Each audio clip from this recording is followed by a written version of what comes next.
विवादाधीन है उनका, बहुत ही अच्छे हैं, लेकिन वेदों के बारे में उनकी दृष्टि स्पष्ट नहीं है।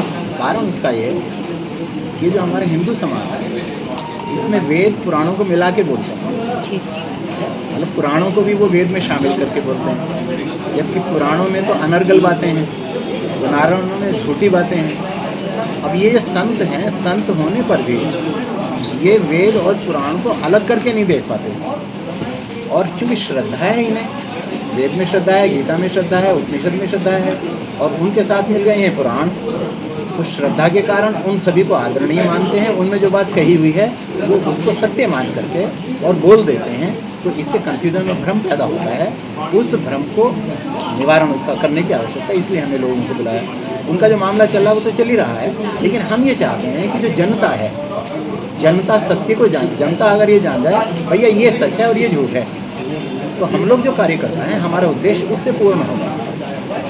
बाकी तो जो कोई आदमी कहता है, कोई उस पर आरोप लगाता है, मामला चला जाता है कोर्ट में, इधर वाले वकील हैं लाखों रुपए लेने वाले फीस, इधर वकील हो जाते हैं लाखों फीस वाले, और वो मामला जो है कभी कभी टाइम फिस हो जाता है, कभी चलता रहता है। जनता सोचती क्या हुआ।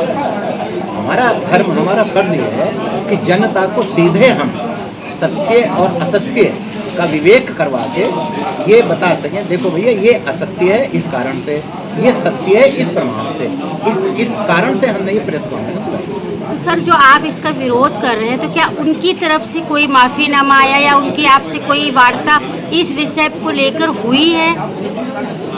उनसे हमारी वार्ता नहीं हुई, होने की उम्मीद भी नहीं है। माफ़ी मांगी ऐसा हम नहीं जानते, लेकिन स्वामी रामभद्राचार्य, हम व्यक्तिगत रूप से हम उनके विरुद्ध ऐसे नहीं हैं। उन्होंने जो बात कही उसका विरोध हम कर रहे हैं कि उस बात को लोग सच न मान लें। उन्होंने जो कह दिया वो बात जनता के सामने गई, और जनता में तो करोड़ों लोग हैं, वो 140 करोड़ में, 80 करोड़ में 8 करोड़ भी अगर गलत मान लें तो हमारा तो काम बेकार हो जाएगा। हम तो लोगों को जगाने का ही काम करते हैं। तो अगर वो सार्वजनिक रूप से ये मानने को तैयार नहीं होते हैं तो आगे की आपकी कार्रवाई क्या है?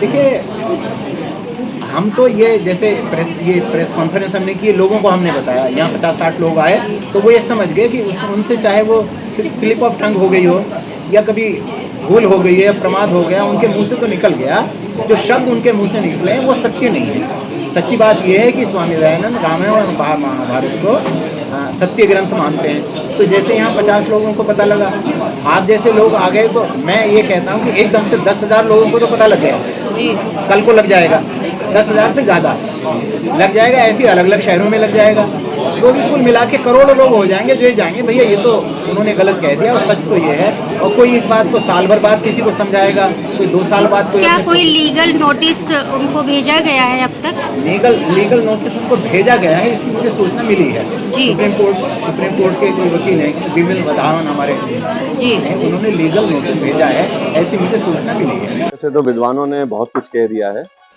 रामभद्राचार्य जी जो इतने बड़े विद्वान, जिनको पद्मश्री से इनको सम्मानित भी किया गया है, उनके मुख से ऐसा विचार निकला स्वामी दयानंद के प्रति कि उन्होंने कृष्ण जी और राम जी को उन्होंने कहा वो काल्पनिक कहते थे ऋषि दयानंद, जबकि सत्यार्थ प्रकाश में उन्होंने कई जगह हमारे ऋषि दयानंद ने उल्लेख किया है कृष्ण जी का और राम जी का। वेदों का उदाहरण दे रहे हैं, और मुझे लगता नहीं है इतने बड़े विद्वान पर मैं कुछ टिप्पणी करूं, पर लगता नहीं उन्होंने वेदों को सही समझा है। किसी वेद में ऐसा, क्योंकि वेद हमारे जो हैं, जो रामायण इत्यादि, कृष्ण इत्यादि, तो हमारे 8 लाख और 5,000 साल पुराने हैं, और वेद तो हमारी जब सृष्टि प्रारंभ हुई थी तब से वेदों में उल्लेख कहाँ से आ सकता है इनका? मंत्रों को तोड़ मरोड़ के ये कईयों ने दुस्साहस किया है, लेकिन वेद की ऋचाएं ऐसी हैं कि उसको आप जितना भी तोड़ मोड़ लीजिए उसमें आप कुछ गलत कर नहीं सकते, वो भी ऐसी भाषा में देववाणी में लिखा गया है। तो ऐसा है कि उनपे कई लीगल नोटिस दी गई हैं, उनपे FIR भी हुई है, और उनको हमारे जितने भी यहाँ पे जितने आचार्य और जितने भी हमारे सन्यासी गण हैं और जितने जो उन्होंने कई बार शास्त्रार्थ के लिए उनको कहा है कि आप शास्त्रार्थ करिए, अगर आपकी बात सही है तो हम आपकी बात मान लेंगे, नहीं तो आप बिल्कुल बिना शर्त आप माफी मांगिए, अपना व्यक्तित्व वापस लीजिए। आप इतने बड़े आप महान व्यक्ति के लिए आप इस तरह की टिप्पणी करना क्योंकि महर्षि दयानंद के अनुयायियों ने, जो स्वामी श्रद्धानंद हुए, जो गुरुदत्त हुए, इन्होंने इतना कार्य किया है। जो अनगणन बातें जो कृष्ण जी पे और राम पे लिखी गई थी, उन पे सही कितना लिखा गया है, वो हमारे द्वारा ही लिखा गया, हमारे इनके अनुयायियों द्वारा लिखा। उस पे आक्षेप करना मैं समझता हूँ बहुत ही निंदनीय है, और इतने बड़े सन्यासी को ऐसे शब्द बोलना नहीं चाहिए था। ये मेरा व्यक्तित्व है।